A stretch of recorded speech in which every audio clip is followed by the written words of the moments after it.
നല്ല ടേസ്റ്റ് ചെമ്മീനൊക്കെ റോസ്റ്റ് ചെയ്ത് കഴിച്ചിട്ടുണ്ടെങ്കിലുള്ള കാര്യം. അങ്ങനെ രാവിലെ പോയി മാർക്കറ്റിൽ ചെന്ന് 2 കിലോ ചെമ്മീനാണ് കേട്ടോ വാങ്ങിച്ചുകൊണ്ട് വന്നിരിക്കുന്നത്. അത്യാവശ്യം നല്ല വലിപ്പമുള്ള ചെമ്മീനാണ്. അപ്പോൾ നമ്മളത് നല്ല ഗ്രേവിയോടൊക്കെ കൂടിയിട്ടുള്ളത്. നമ്മുടെ മക്കളൊക്കെ ആകുമ്പോൾ ഈ സവാള, വെളുത്തുള്ളി ഇങ്ങനെയുള്ള സാധനങ്ങളൊക്കെ കിടക്കുമ്പോൾ അതൊക്കെ പിറക്കി കളയുന്ന സ്വഭാവമുള്ള പിള്ളേരാണ് അല്ലേ. അപ്പോൾ അതൊക്കെ ഒരു പരിഹാരമൊക്കെ ആയിട്ടാണ് ഇന്ന് വന്നിരിക്കുന്നത്. ആദ്യം നമ്മൾ മുളക് പൊടി, മഞ്ഞൾപ്പൊടി, ഉപ്പ്, അതുപോലെ തന്നെ കുറച്ച് വെള്ളവും കൂടി ഒഴിച്ചിട്ട് നല്ലതുപോലെ മിക്സ് ആക്കിയിട്ടുണ്ട്. നമ്മുടെ ആവശ്യത്തിന് മുളക് പൊടി, മഞ്ഞൾപ്പൊടി സാധനങ്ങളെല്ലാം എടുക്കുക. എന്നിട്ട് ഇതേപോലെ ഒന്ന് നമ്മൾ പുരട്ടി വെക്കണം. അതിനുശേഷം വീണ്ടും അത് പുരട്ടി വെച്ച സമയം കൊണ്ട് നമുക്ക് വേറൊരു മസാല റെഡിയാക്കാം.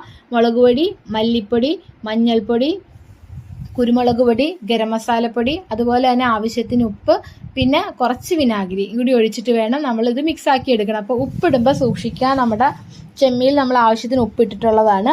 അപ്പോൾ വിനാഗിരിയും കൂടി ഒഴിച്ച് കൊടുത്തിട്ട് മിക്സ് ആക്കിയതിന് ശേഷം ബാക്കി നമ്മൾ കുറച്ചും കൂടി വെള്ളം ഒഴിച്ച്